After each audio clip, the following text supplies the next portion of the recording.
It started the night I moved into my new apartment, a cheap place on the edge of town, the kind of building where the lights in the hallway always flickered and the neighbors never said hello. I didn't mind.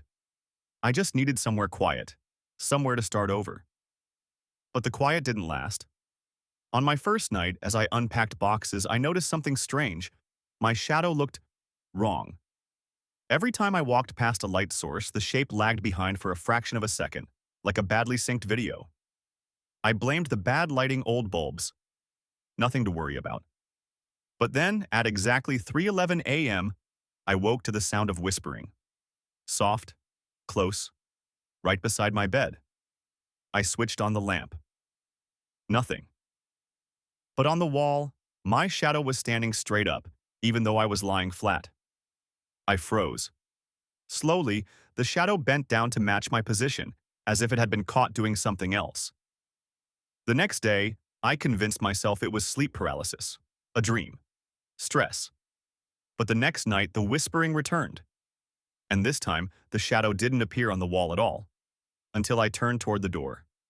There it stood, tall, thin, watching me. I backed away. This isn't real. The shadow tilted its head, my head, but with a strange, broken motion, its voice slid through the room like cold air. You brought me with you. My throat tightened. What do you mean? It stepped closer, stretching unnaturally, its feet not touching the floor. The lamp flickered. I waited in the dark. For years. You finally moved. Suddenly, every memory of the old house flooded back. The feeling of being watched, the cold spots, the nights I swore someone whispered my name. I had always thought it was just imagination. But something had followed me. I ran to the door. It slammed shut by itself. The shadow crept nearer. Don't run. I can't go back there. It's too empty.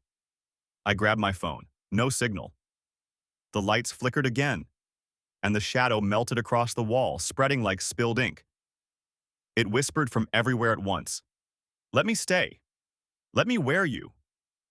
I felt something cold wrap around my leg. I screamed and kicked. Stumbling toward the window, I threw it open and climbed onto the fire escape. Behind me, inside the room, the shadow twisted violently as if trapped.